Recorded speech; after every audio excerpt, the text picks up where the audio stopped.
धीरे धीरे कदमों से चलती हुई तरुणा जी घर की तरफ बढ़ रही थी। उन्हें इस तरह लंगड़ाते हुए देखकर पड़ोस में रहने वाली सुमन जी ने कहा, अरे भाभी जी, क्या हुआ? लगता है आपके घुटनों में दर्द ज्यादा है। हाँ, बुढ़ापे का शरीर है, दर्द तो यूं ही चलता रहता है। दवाइयां लानी थी इसीलिए निकल कर गई थी, वरना घर पर आराम ही कर रही थी। तो आप अकेले क्यों गई थी दवाई लेने? अजीत को ले जाती। सुमन जी की बात सुनकर तरुणा जी चुप हो गई। आखिर कहती भी तो क्या कि बेटा उनके साथ नहीं जाता। पर सुमन जी को तो उनके घर की सारी रामायण पता थी, इसीलिए उन्होंने आगे कुछ नहीं कहा और चुप हो गई। आखिर बोल बोलकर क्या किसी के दर्द को कुरेदना। तरुणा जी वैसे ही लंगड़ाते हुए अपने घर की तरफ बढ़ गई। तरुणा जी जैसे ही घर में घुसी, देखा तो उनके कमरे का सामान ऊपर वाले कमरे में शिफ्ट हो रहा था। एक पल के लिए वो तो सोच में पड़ गई, पर फिर बोली, अरे मेरा सामान ऊपर कहाँ शिफ्ट कर रहे हो? मेरा कमरा तो नीचे है ना। है नहीं था मम्मी जी, हमें उस कमरे की बहुत जरूरत थी, इस कारण से आपका कमरा ऊपर शिफ्ट कर रहे हैं। पर मेरे घुटनों में दर्द रहता है, यूं सीढ़ियां ऊपर नीचे चढ़ना नहीं कर सकती बार बार। यूं बाहर घूम कर आने में आपके घुटने में दर्द नहीं होता, ऊपर नीचे होने में ही दर्द होता है। सब बहाने हैं, रहने दीजिए। आपको ऊपर वाले कमरे में ही जाना पड़ेगा। पर बहू, मैं घूमने नहीं गई थी, मेरी दवाइयां खत्म हो गई थी। मैं तो अपने घुटनों के लिए दवाई लेने गई थी। देखिए मम्मी जी, मेरी बहन आ रही है, पूरे 2 साल का कोर्स है, तो 2 साल तक वो यहीं रहेगी और उसे कमरे की जरूरत पड़ेगी, इसीलिए आपका कमरा खाली कर रहे हैं। अरे तो उसे ऊपर वाला कमरा दे दो, वो तो जवान है, आराम से ऊपर रह सकती है। मना थोड़ी न कर रही हूँ, मेरी बहन उस छोटे से कमरे में रहेगी। मायके में मेरी भी कोई इज्जत है, और आप मुझे मना करने वाली कौन होती हैं? घर हमारा है, घर का खर्चा हम उठा रहे हैं, हम हमारा डिसीजन, हम किसे कहाँ रखते हैं। ऊपर वाले कमरे से इतनी ही दिक्कत है तो आप बाहर वाले कमरे में रह जाइए, हमें कोई ऐतराज नहीं है। बहू एकता ने बड़ी बेरुखी के साथ कहा। सुनकर तरुणा जी की आंखों में आंसू आ गए। बेटा अजीत सामने ही था, लेकिन वो तो भूत बना खड़ा तमाशा देख रहा था। एक बार भी उसने एकता को टोका तक नहीं। और बाहर वाला कमरा, वो तो स्टोर रूम था। मतलब अब तरुणा जी की ये हैसियत रह गई।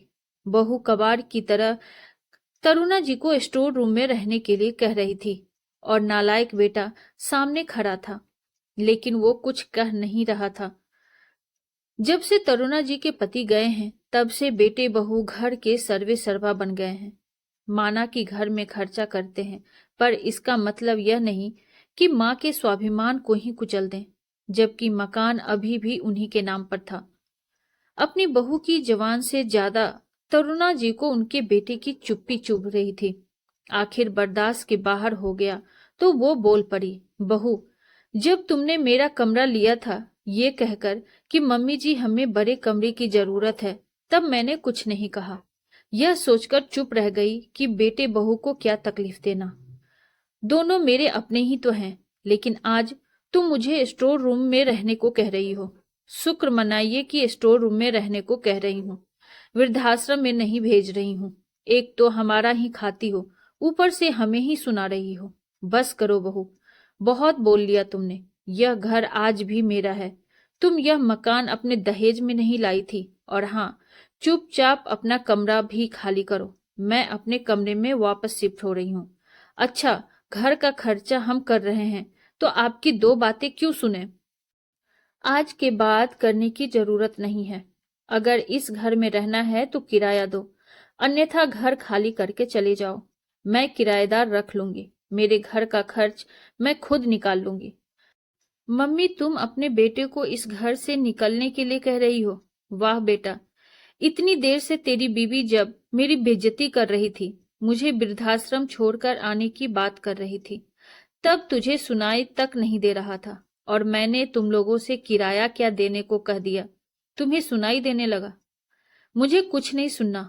अब तक यही सोचती रही कि काश एक दिन तुम लोग मुझे समझोगे, पर वो दिन कभी नहीं आया। शायद मुझे अकेले रहने से डर लगता था, पर अब नहीं। अब यूं बेइज्जत होकर साथ रहने से अच्छा है स्वाभिमान के साथ अकेले ही रहूं। अब जो भी निर्णय लेना है फटाफट लो और कमरा खाली करो। बस ये सब सुनकर बेटा बहू की हालत खराब हो गई। इतनी जल्दी कहाँ जाएंगे? दोनों फटाफट माँ के पैरों में पड़ गए। हमें माफ कर दो मम्मी, प्लीज हमारे साथ ऐसा मत करो। पर तरुणा जी ने मन पक्का कर लिया था। वे झुकने को तैयार नहीं हुई।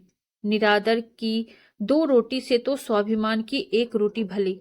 और भला काश के इंतजार में जिंदगी क्यों बितानी। और आखिरकार अजीत और एकता उसी घर में ऊपर वाले 2 कमरों में शिफ्ट हुए और आज भी उसका किराया दे रहे हैं, जबकि नीचे का वो 1 कमरा किसी और को तरुणा जी ने किराए पर दे दिया। रही बात एकता की बहन की, तो वह हॉस्टल में रहकर अपनी पढ़ाई कर रही है।